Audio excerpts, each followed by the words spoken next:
काशी में कोई मरे, काश्याम मरणान मुक्ति ही, ये वेद वाक्य है। काश्याम मरणान मुक्ति ही, काशी में मरने से मुक्ति मिलती है।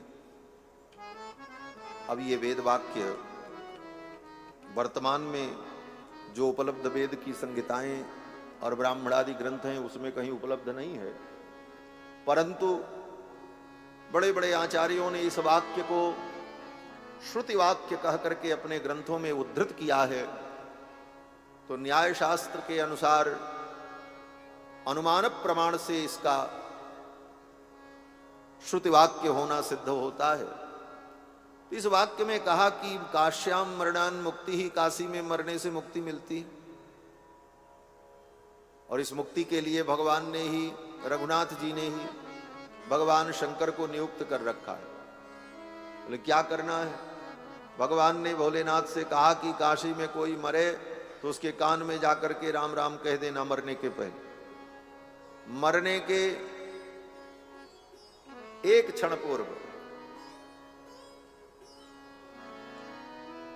तो भगवान शंकर काशी के गली गली में घूमते ही रहते हैं।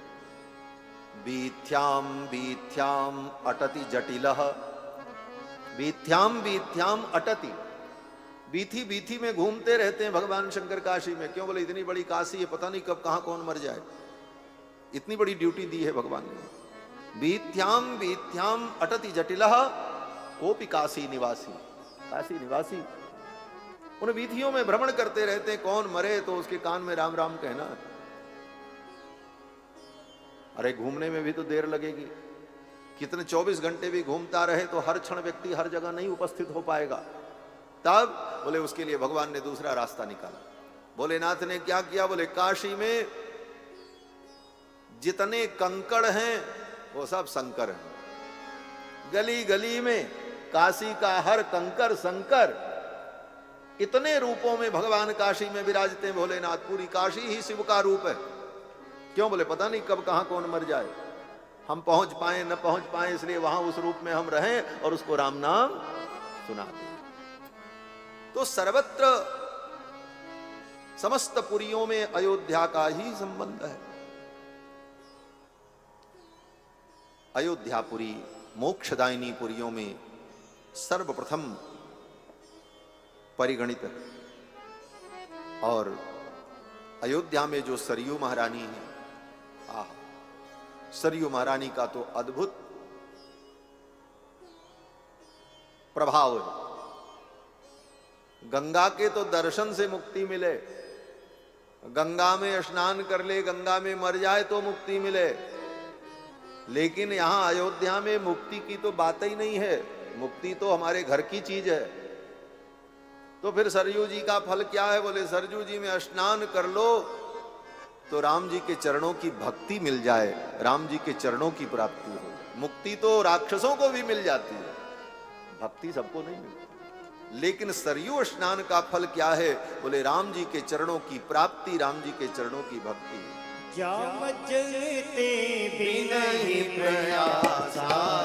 मम समीप नर पावहि वासा, जनते बिनहि प्रयासा, मम समीप नर पावहि वासा, मम समीप नर पावहि वासा, मम समीप नर पावहि वासा।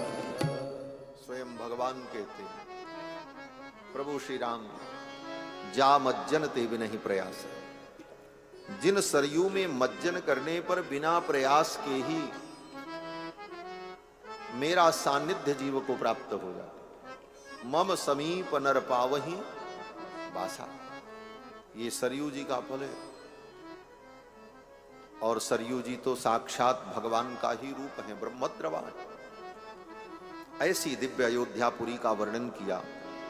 उच्चाट्टाल ध्वजवतीम शतग्नि शतशंकुलाम, अयोध्या के बड़े बड़े प्रासाद, सुंदर राजपथ, बड़े बड़े उद्यान, उद्यानाम्र बणोपेताम, ऐसे सुंदर सुंदर उद्यान महतीम साल मेखलाम, अनेक प्रकार की परीक्षाओं से सुरक्षित अयोध्यापुरी, जिस अयोध्यापुरी में चारों वर्ण के लोग अपने अपने स्वधर्म का पालन करते हुए निवास करते,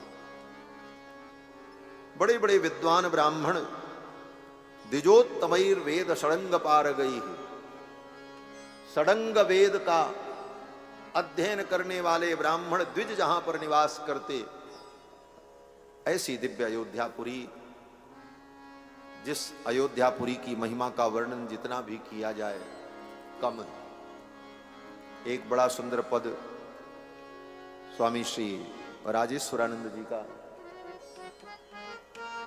जो अयोध्या की महिमा के वर्णन में उन्होंने गाया है,